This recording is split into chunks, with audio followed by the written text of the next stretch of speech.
80ஸ்களில் தமிழ் மலையாள மொழி படங்களில் கலக்கியவர் தான் நடிகை நளினி. இவர் 1987 நடிகர் ராமராஜனை திருமணம் செய்து கொண்டார். இவர்களுக்கு அருணா, அருண் என்று 2 பிள்ளைகள் உள்ளனர். 2000ஆவது ஆண்டில் நடிகர் ராமராஜனின் கருத்து வேறுபாடு ஏற்பட்டு இருவரும் விவாகரத்து பெற்று பிரிந்தனர். இவரது பிள்ளைகளுக்கும் திருமணமும் நடந்து முடிவிட்டது.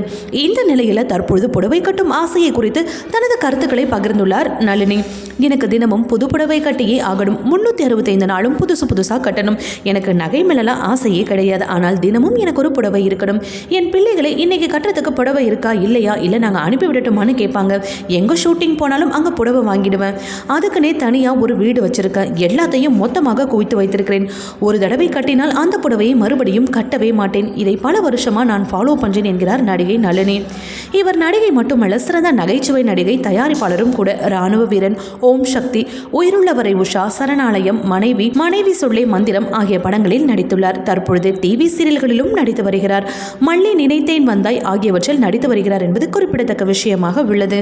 ஓகே வியூவர்ஸ், இது போல சினிமா செய்திகளை நீங்கள் பார்க்க மறக்காம சினி டைம்ஸ் சேனலை சப்ஸ்கிரைப் பண்ணுங்க.